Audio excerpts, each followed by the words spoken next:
అందరికీ నమస్కారం అండి ఫ్రెండ్స్. ఈరోజైతే మనం ఈ వీడియోలో మా గ్రామంలో జరిగే స్వాతంత్ర దినోత్సవం వేడుకల గురించి ఒక 2 పాయింట్స్ అయితే మాట్లాడుకుందాం.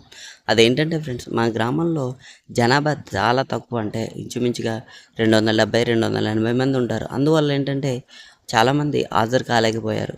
ఇంకో ముఖ్య కారణం ఏమిటంటే, ఇది పన్నుల కాలం కాబట్టి, అంటే పంటలు వేసే కాలం కాబట్టి ప్రతి ఒక్కరూ మా గ్రామంలో కూలీ పనికెళ్ళి జీవనం గడిపేవారు. కాబట్టి ఏంటంటే కూలి పని కోసం అని వేరే ఊరు వెళ్ళడం, లేదా సొంత పనుల కోసం వ్యవసాయం పొలంలోకి వెళ్ళడం, పనులు చేసుకోవడం వల్ల ఎవరు హాజరు కాలేకపోయారు. కానీ ఈ స్వాతంత్ర దినోత్సవం వేడుకలు మాత్రం ఈ 2024లో చాలా బాగా, అదే ఘనంగా జరిగాయని చెప్పుకోవాలి. అయితే పిల్లలు కూడా చాలా ఎంజాయ్ చేశారు. ఆటలు పాటలు చాలా ముచ్చటగా అయితే జరిగింది. అలాగే ఈరోజు వాళ్ళకి స్పెషల్ ఏంటంటే బిర్యానీ, అలాగే చికెన్ కర్రీ వండి పెట్టడం జరిగింది. సో ఫ్రెండ్స్, వీడియో నచ్చితే లైక్ చేయండి, ఛానల్ని సబ్స్క్రైబ్ చేయండి. జై హింద్.